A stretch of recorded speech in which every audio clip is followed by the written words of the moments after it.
गुलदस्ता से आज हम आपके लिए लेकर आए हैं मानसरोवर से मुंशी प्रेमचंद की कहानी मुक्ति मार्ग। वाचिका है जया भट्टाचार्य।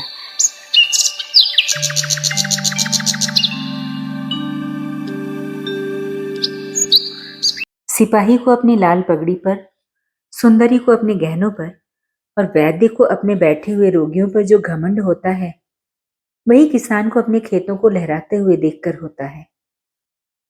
झिंगुर अपने ऊख के खेतों को देखता तो उस पर नशा छा जाता।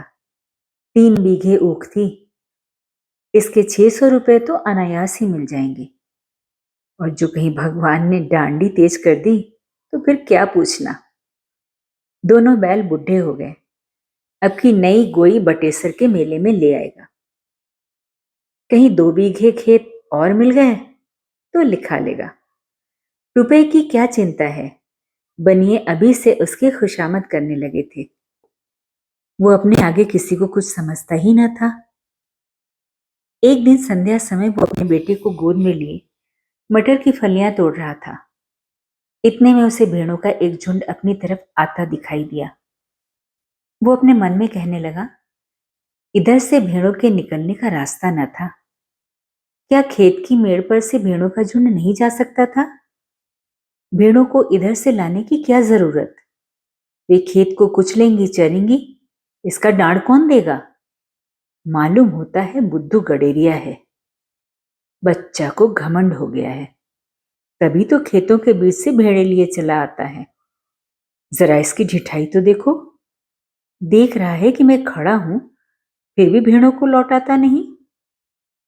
कौन मेरे साथ कभी रियायत की है कि मैं इसकी मुरव्वत करूं? अभी एक भेड़ा मील मांगू तो 5 ही रुपए सुनाएगा। सारी दुनिया में 4 रुपए के कंबल बिकते हैं, पर ये 5 रुपए से नीचे की बात नहीं करता। इतने में भेड़ें खेत से पास आ गईं। झिंगुर ने ललकार कर कहा, अरे ये भेड़ कहाँ लिए आते हो? कुछ सूझता है कि नहीं? बुद्धू नम्र भाव से बोला, मैं तो डांड पर से निकल जाएंगी, घूम कर जाऊंगा तो कोस भर का चक्कर पड़ेगा। झिंगुर ने कहा, तो तुम्हारा चक्कर बचाने के लिए मैं अपना खेत क्यों कुचलाऊं? डांड ही पर से ले जाना है तो और खेतों के डांड से क्यों नहीं ले गए? क्या मुझे कोई चूहड़ चमार समझ लिया है, या धन का घमंड हो गया है? लौटाओ इनको। बुद्धू ने कहा, मैं तो आज निकल जाने दो, फिर कभी इधर से आऊं तो जो सजा चाहे देना। झिंगुर ने कहा, कह दिया है कि लौटाओ इन्हें। अगर एक भेड़ भी मेड़ पर आई ना तो समझ लो तुम्हारी खैर नहीं है। बुद्धू ने कहा, मैं तो अगर तुम्हारी एक बेल भी किसी भेड़ के पैरों तले आ जाए तो मुझे बैठाकर 100 गालियां देना। बुद्धू बातें तो बड़ी नम्रता से कर रहा था, किंतु लौटने में अपनी हेठी समझता था। उसने मन में सोचा, इसी तरह जरा जरा सी धमकियों पर भेड़ों को लौटाने लगा तो फिर मैं भेड़ चरा चुका। आज लौट जाऊं तो कल को कहीं निकलने का रास्ता ही न मिलेगा, सभी रोब जमाने लगेंगे। बुद्धू भी बूढ़ा आदमी था। 12 कोड़ी भेड़ें थी। उन्हें खेतों में बिठाने के लिए फी रात 8 आने कोड़ी मजूरी मिलती थी। इसके उपरांत दूध बेचता था, ऊन के कंबल बनाता था। सोचने लगा, इतने गर्म हो रहे हैं, मेरा कर ही क्या लेंगे? कुछ इनका दबैल तो हूं नहीं। भेड़ों ने जो हरी हरी पत्तियां देखी तो अधीर हो गईं, खेत में घुस पड़ी। बुद्धू उन्हें डंडों से मार मार कर खेत से हटाता था और वे इधर उधर से निकलकर खेत में जा पड़ती थी। झिंगुर ने आग होकर कहा, तुम मुझसे हेकड़ी जताने चले हो तो तुम्हारी सारी हेकड़ी निकाल दूंगा। बुद्धू ने कहा, तुम्हें देखकर चौंकती हैं, तुम हट जाओ तो मैं सबको निकाल ले जाऊं। झिंगुर ने लड़के को गोद से उतार दिया और अपना डंडा संभालकर भेड़ों पर पिल पड़ा। धोबी भी इतनी निर्दयता से अपने गधे को न पीटता होगा। किसी भेड़ की टांग टूटी, किसी की कमर टूटी। सबने बे बे का शोर मचाना शुरू किया। बुद्धू चुपचाप खड़ा अपनी सेना का विध्वंस अपनी आंखों से देखता रहा। वह न भेड़ों को हाँकता था, न झिंगुर से कुछ कहता था, बस खड़ा तमाशा देख रहा था। 2 मिनट में झिंगुर ने इस सेना को अपने अमानुषिक पराक्रम से मार भगाया। मेघदल का संहार करके विजय गर्व से बोला, अब सीधे चले जाओ, फिर इधर से आने का नाम न लेना। बुद्धू ने आहत भेड़ों को अपनी ओर देखते हुए कहा, झिंगुर, तुमने यह अच्छा काम नहीं किया, पछताओगे। केले को काटना भी इतना आसान नहीं जितना किसान से बदला लेना। उसकी सारी कमाई खेतों में रहती है या खलिहानों में। कितनी ही दैविक और भौतिक आपदाओं के बाद कहीं अनाज घर में आता है, और जो कहीं इन आपदाओं के साथ विद्रोह ने भी संधि कर ली तो बेचारा किसान कहीं का नहीं रहता। झिंगुर ने घर आकर दूसरों से इस संग्राम का वृत्तांत कहा तो लोग समझाने लगे, झिंगुर, तुमने बड़ा अनर्थ किया, जानकर अनजान बनते हो। बुद्धू को नहीं जानते कितना झगड़ालू आदमी है। अब भी कुछ नहीं बिगड़ा, जाकर उसे मना लो, नहीं तो तुम्हारे साथ सारे गांव पर आफत आ जाएगी। झिंगुर की समझ में बात आ गई। पछताने लगा कि मैंने कहां से कहां उसे रोका। अगर भेड़ें थोड़ा बहुत चर ही जाती तो कौन में उजड़ा जाता था। वास्तव में हम किसानों का कल्याण दबे रहने में ही है। ईश्वर को भी हमारा सिर उठाकर चलना अच्छा नहीं लगता। जी तो बुद्धू के घर जाने को ना चाहता था, किंतु दूसरों के आग्रह से मजबूर होकर चला। अगहन का महीना था, कोहरा पड़ रहा था, चारों ओर अंधकार छाया हुआ था। गांव से बाहर निकला ही था कि सहसा अपने ऊख के खेत की ओर अग्नि की ज्वाला देखकर चौंक पड़ा। छाती धड़कने लगी। खेत में आग लगी हुई थी। बेतहाशा दौड़ा, मनाता जाता था कि मेरे खेत में न हो, पर ज्यों ज्यों समीप पहुंचता था यह आशामय भ्रम शांत होता जाता था। वो अनर्थ हो ही गया जिसके निवारण के लिए वो घर से चला था। हत्यारे ने आग लगा ही दी और मेरे पीछे सारे गांव को चौपट किया। उसे ऐसा जान पड़ता था कि वो खेत आज बहुत समीप आ गया है, मानो बीच के पड़ती रेखों का अस्तित्व ही नहीं रहा। अंत में जब वो खेत पर पहुंचा तो आग प्रचंड रूप धारण कर चुकी थी। झिंगुर ने हाय हाय मचाना शुरू किया। गांव के लोग दौड़ पड़े और खेतों से अरहर के पौधे उखाड़ उखाड़ कर आग को पीटने लगे। अग्नि मानव संग्राम का भीषण दृश्य उपस्थित हो गया। एक पहर तक हाहाकार मचा रहा। कभी एक पक्ष प्रबल होता था, कभी दूसरा। अग्नि पक्ष के योद्धा मर मरकर जी उठते थे और द्विगुण शक्ति से रणोन्मत्त होकर शस्त्र प्रहार करने लगते थे। मानव पक्ष में जिस योद्धा की कीर्ति सबसे उज्जवल थी वो बुद्धू था। बुद्धू कमर तक धोती चढ़ाए, प्राण हथेली पर लिए अग्नि राशि में कूद पड़ता था। वह शत्रुओं को परास्त करके बाल बाल बचकर निकल आता था। अंत में मानव दल की विजय हुई, किंतु ऐसी विजय जिस पर हार भी हंसती। गांव भर की ऊख जलकर भस्म हो गई और ऊख के साथ सारी अभिलाषाएं भी भस्म हो गईं।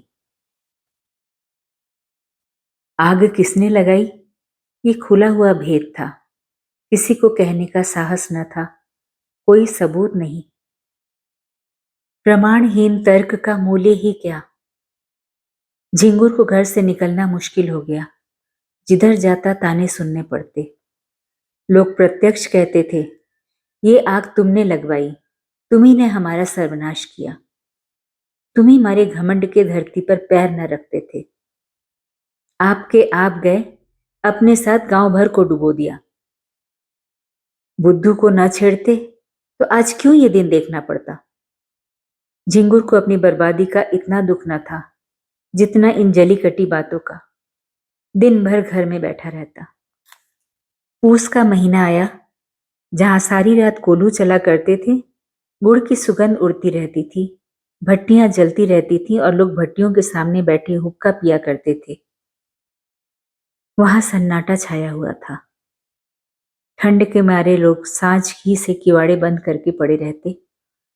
और झिंगुर को कोसते। माघ और भी कष्टदायक था। ऊख केवल धनदाता ही नहीं, किसानों का जीवन दाता भी है। उसी के सहारे किसानों का जाड़ा कटता है। गरम रस पीते हैं, ऊख की पत्तियां तापते हैं, उसके अगोड़े पशुओं को खिलाते हैं। गांव के सारे कुत्ते जो रात को भट्टियों की राख में सोया करते थे, ठंड से मर गए। कितने ही जानवर चारे के अभाव में चल बसे। शीत का प्रकोप हुआ और सारा गांव खांसी बुखार में त्रस्त हो गया। और ये सारी विपत्ति झिंगुर की करनी थी, अभागे हत्यारे झिंगुर की। झिंगुर ने सोचते सोचते निश्चय किया कि बुद्धू की दशा भी अपनी ही सी बनाऊंगा। उसके कारण मेरा सर्वनाश हो गया और वो चैन की बंसी बजा रहा है, मैं भी उसका सर्वनाश करूंगा। जिस दिन घातक कलह का बीजारोपण हुआ, उसी दिन से बुद्धू ने इधर आना छोड़ दिया था। झिंगुर ने उससे रब्द जब्द बढ़ाना शुरू किया। वो बुद्धू को दिखाना चाहता था कि तुम्हारे ऊपर मुझे बिल्कुल संदेह नहीं। एक दिन कंबल लेने के बहाने गया, फिर दूध लेने के बहाने जाने लगा। बुद्धू उसका आदर सत्कार करता। चिलम तो आदमी दुश्मन को भी पिला देता है, वो उसे बिना दूध और शरबत पिलाए न आने देता। झिंगुर आजकल एक सन लपेटने वाली कल में मजदूरी करने जाया करता था। बहुधा कई कई दिनों की मजदूरी इकट्ठी मिलती थी। बुद्धू ही की तत्परता से झिंगुर का रोजाना खर्च चलता था। अतएव झिंगुर ने खूब रब्द जब्द बढ़ा लिया। एक दिन बुद्धू ने पूछा, क्यों झिंगुर, अगर अपनी ऊख जलाने वाले को पा जाओ तो क्या करो? सच कहना। झिंगुर ने गंभीर भाव से कहा, मैं उससे कहूं, भैया तुमने जो कुछ किया बहुत अच्छा किया, मेरा घमंड तोड़ दिया, मुझे आदमी बना दिया। बुद्धू ने कहा, मैं जो तुम्हारी जगह होता तो बिना उसका घर जलाए न मानता। झिंगुर ने कहा, 4 दिन की जिंदगी में बैर विरोध बढ़ाने से क्या फायदा? मैं तो बर्बाद हुआ ही, अब उसे बर्बाद करके क्या पाऊंगा? बुद्धू ने कहा, बस यही आदमी का धर्म है। पर भाई, क्रोध के बस में होकर बुद्धि उल्टी हो जाती है। फागुन का महीना था। किसान ऊख बोने के लिए खेतों को तैयार कर रहे थे। बुद्धू का बाजार गर्म था। भेड़ों की लूट मची हुई थी। 2-4 आदमी नित्य द्वार पर खड़े खुशामदी किया करते। बुद्धू किसी से सीधे मुंह बात न करता। भेड़ रखने की फीस दूनी कर दी थी। अगर कोई ऐतराज करता तो बेलाग कहता, तो भैया भेड़े तुम्हारे गले तो नहीं लगाता हूं, जी न चाहे मत रखो, लेकिन मैंने जो कह दिया उससे 1 कौड़ी भी कम नहीं हो सकती। गरज थी। लोग इस पर भी उसे घेरे रहते थे, मानो पंडित किसी यात्री के पीछे पड़े हों। लक्ष्मी का आकार तो बहुत बड़ा नहीं, और वो भी समयानुसार छोटा बड़ा होता रहता है। यहां तक कि कभी वो अपनी विराट आकार समेटकर उसे कागज के चंद अक्षरों में छिपा लेती है। कभी कभी तो मनुष्य की जिह्वा पर जा बैठती है। आकार का लोप हो जाता है, किंतु उनके रहने को बहुत स्थान की जरूरत है। वो आई और घर बढ़ने लगा। छोटे घर में उनसे नहीं रहा जाता। बुद्धू का घर भी बढ़ने लगा। द्वार पर बरामदा डाला गया। 2 की जगह 6 कोठरियां बनाई गई। यूं कहिए कि मकान नए सिरे से बनने लगा। किसी किसान से लकड़ी मांगी, किसी ने खपरों का आवा लगाने के लिए उपले, किसी से बांस और किसी से सरकंडे। दीवार की उठवाई देनी पड़ी, वो भी नगद नहीं, भेड़ों के बच्चों के रूप में। लक्ष्मी का ही प्रताप है। सारा काम बेकार में हो गया। गृह प्रवेश के उत्सव की तैयारियां होने लगी। इधर झिंगुर दिन भर मजदूरी करता तो कहीं आधा पेट अन्न मिलता। बुद्धू के घर कंचन बरस रहा था, झिंगुर जलता था, तो क्या बुरा करता था? ये अन्याय किससे सहा जाएगा? एक दिन वो टहलता हुआ चमारों के टोले की तरफ चला गया। हरिहर को पुकारा। हरिहर ने आकर राम राम की और चिलम भरी। दोनों पीने लगे।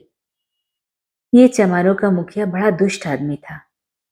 सब किसान इससे थर-थर कांपते थे। झिंगुर ने चिलम पीते-पीते कहा, आजकल फाग-वाग नहीं होता क्या? सुनाई नहीं देता? हरिहर ने कहा, भाग क्या हो, पेट के धंधे से छुट्टी ही नहीं मिलती। कहो, तुम्हारी आजकल कैसे निपटी है?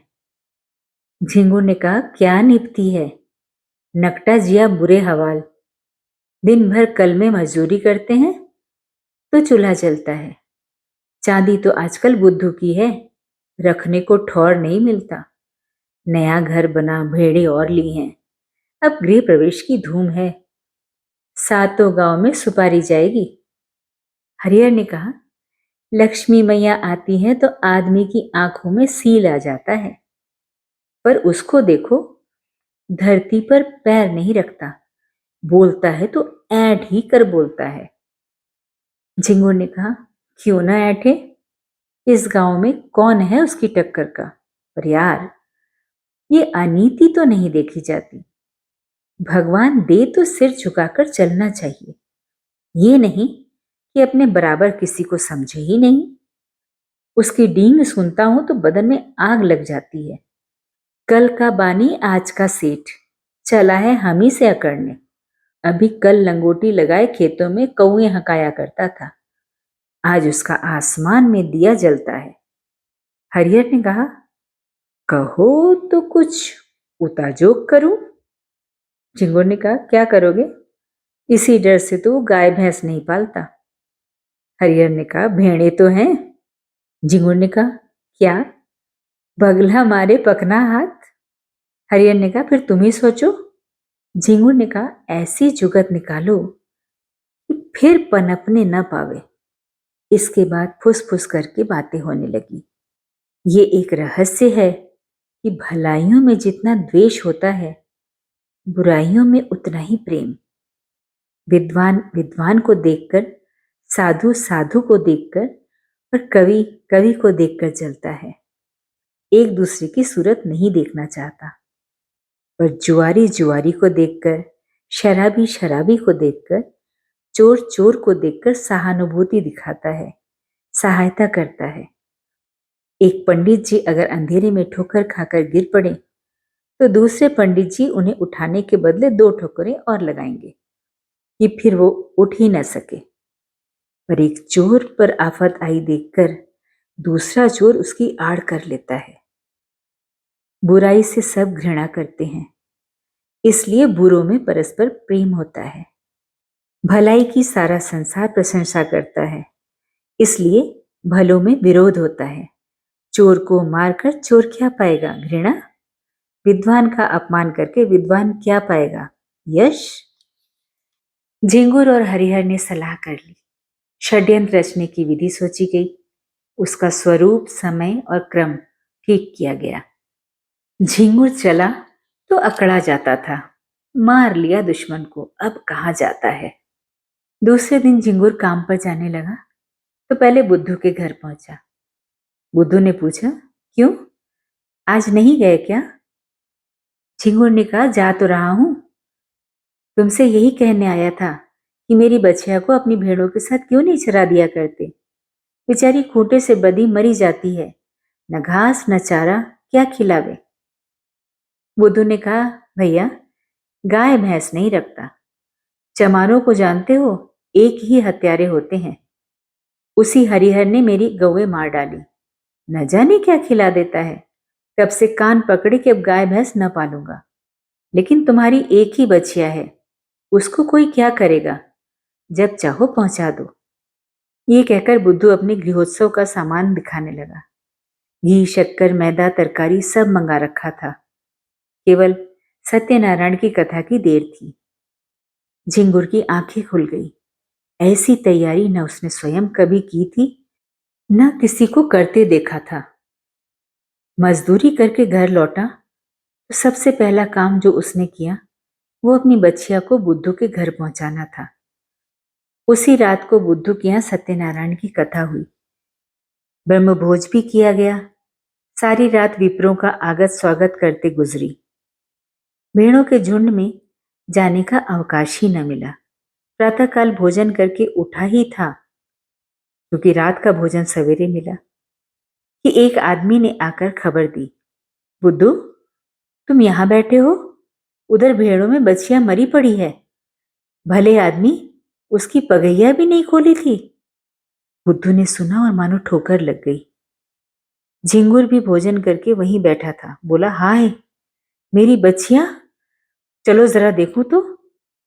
मैंने पगैया नहीं लगाई थी, उसे भेड़ों में पहुंचाकर अपने घर चला गया। तुमने ये पगैया कब लगा दी? बुद्धू ने कहा, भगवान जाने जो मैंने उसकी पगैया देखी भी हो। मैं तो तब से भेड़ों में गया ही नहीं।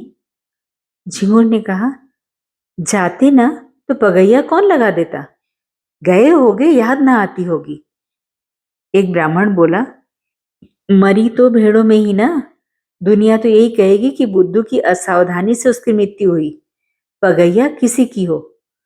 हरिहर ने कहा, मैंने कल सांझ को इन्हें भेड़ों में बछिया को बांधते देखा था। बुद्धू ने कहा, मुझे? हरिहर ने कहा, तुम नहीं लाठी कंधे पर रखे बछिया बांध रहे थे? बुद्धू ने कहा, बड़ा सच्चा है तू, तूने मुझे बछिया को बांधते देखा था? हरिहर ने कहा, तो मुझ पर काहे को बिगड़ते हो भाई? तुमने नहीं बांधी, नहीं सही? ब्राह्मण ने कहा, इसका निश्चय करना होगा। गो हत्या का प्रायश्चित करना पड़ेगा। कुछ हंसी ठट्ठा है? झिंगुर ने कहा, महाराज, कुछ जानबूझकर तो बांधी नहीं। ब्राह्मण ने कहा, इससे क्या होता है? हत्या इसी तरह लगती है, कोई गऊ को मारने नहीं जाता। झिंगुर ने कहा, हाँ, गऊओं को खोलना बांधना है तो जोखिम का काम। ब्राह्मण ने कहा, शास्त्रों में इसे महापाप कहा गया है। गऊ की हत्या ब्राह्मण की हत्या से कम नहीं। झिंगुर ने कहा, हाँ, फिर गऊ तो ठहरी ही, इसी से न इनका मान होता है। जो माता सो गऊ। लेकिन महाराज, चूक हो गई है। कुछ ऐसा कीजिए कि थोड़े में बेचारा निपट जाए। बुद्धू खड़ा सुन रहा था कि अनायास मेरे सिर हत्या मढ़ी जा रही है। झिंगुर की कूटनीति भी समझ रहा था। मैं लाख कहूं मैंने बच्चियां नहीं बांधी, मानेगा कौन? लोग यही कहेंगे कि प्रायश्चित से बचने के लिए ऐसा कह रहा है। ब्राह्मण देवता का भी उसका प्रायश्चित कराने में कल्याण होता था। भला ऐसे अवसर पर कब चूकने वाले थे? फल ये हुआ कि बुद्धू को हत्या लग गई। ब्राह्मण भी उससे जले हुए थे। कसर निकालने की घात मिली। 3 मास का भिक्षा दंड दिया। फिर 7 तीर्थ स्थानों की यात्रा, उस पर 500 विप्रों का भोजन और 5 गऊओं का दान। बुद्धू ने सुना तो बधिया बैठ गई, रोने लगा। तो दंड घटाकर 2 मास कर दिया गया। इसके सिवा कोई रियायत न हो सकी, न कहीं अपील, न कहीं फरियाद। बेचारे को दंड स्वीकार करना पड़ा। बुद्धू ने भेड़ें ईश्वर को सौंपी। लड़के छोटे थे, स्त्री अकेली क्या क्या करती। गरीब जाकर द्वारों पर खड़ा होता और मुंह छिपाए हुए कहता, गाय की बाछी दियो बनवास, भिक्षा तो मिल जाती। किंतु भिक्षा के साथ 2-4 कठोर अपमानजनक शब्द भी सुनने पड़ते। दिन को तो कुछ पाता, वही शाम को किसी पेड़ के नीचे बनाकर खा लेता और वहीं पड़ा रहता। कष्ट की तो उसे परवाह न थी। भेड़ों के साथ दिन भर चलता ही था, पेड़ के नीचे सोता ही था। भोजन भी इससे कुछ ही अच्छा मिलता था, पर लज्जा थी भिक्षा मांगने की। विशेष करके जब कोई कर्कशा ये व्यंग कर देती थी कि रोटी कमाने का अच्छा ढंग निकाला है, तो उससे हार्दिक वेदना होती थी। पर करे क्या? 2 महीने बाद वो घर लौटा। बाल बढ़े हुए थे, दुर्बल इतना मानो 60 वर्ष का बूढ़ा हो। तीर्थ यात्रा के लिए रुपयों का प्रबंध करना था। गड़नियों को कौन महाजन कर्ज दे? भेड़ों का भरोसा क्या? कभी कभी रोग फैलता है तो रात भर में दल का दल साफ हो जाता है। उस पर जेठ का महीना, जब भेड़ों से कोई आमदनी होने की आशा नहीं। एक तेली राजी भी हुआ तो 2 आने रुपया ब्याज पर। 8 महीने में ब्याज मूल के बराबर हो जाएगा। यहां कर्ज लेने की हिम्मत न पड़ी। इधर 2 महीने में कितनी ही भेड़ें चोरी चली गईं। लड़के चराने जाते थे, दूसरे गांव वाले चुपके से एक दो भेड़ें किसी का खेत या घर में छिपा देते और पीछे मारकर खा जाते। लड़के बेचारे एक तो पकड़ न सकते और जो देख भी लेते तो लड़े क्यों कर। सारा गांव एक हो जाता था। 1 महीने में तो आधी भी भेड़ न रहेंगी। बड़ी विकट समस्या थी। विवश होकर बुद्धू ने एक बूचड़ को बुलाया और सब भेड़ें उसके हाथ बेच डाली। 500 रुपए हाथ लगे। उनमें से 200 रुपए लेकर वो तीर्थ यात्रा करने गया। शेष रुपए ब्रह्मभोज आदि के लिए छोड़ गया। बुद्धू के जाने पर उसके घर में 2 बार सेंध लगी, पर यह कुशल हुई कि जगह हो जाने के कारण रुपए बच गए। सावन का महीना था।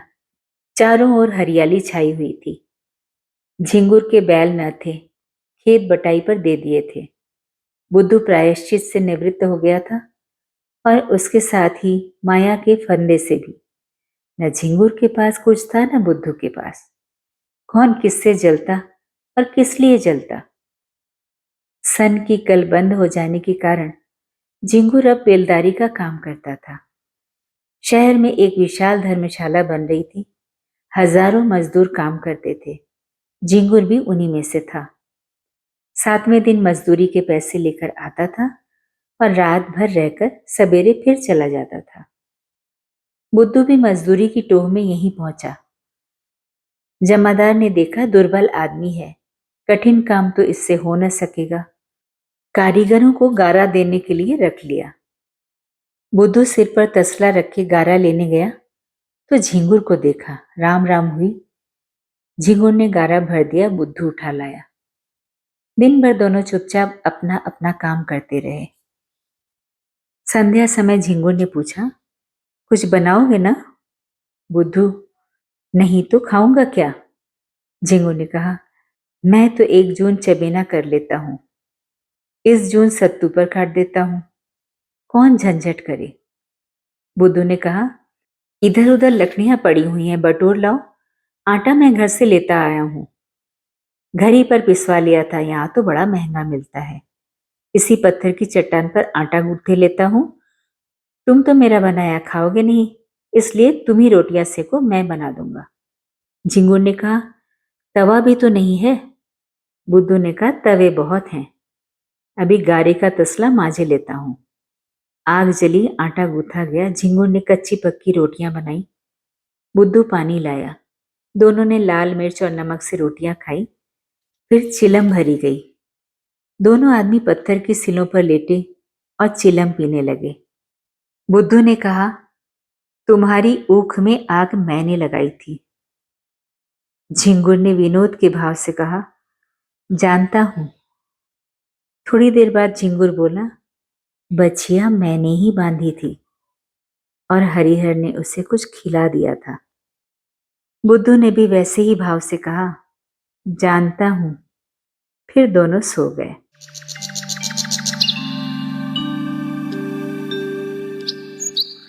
अभी आप सुन रहे थे मुंशी प्रेमचंद की कहानी मुक्ति मार्ग। वाचिका थी जया भट्टाचार्य।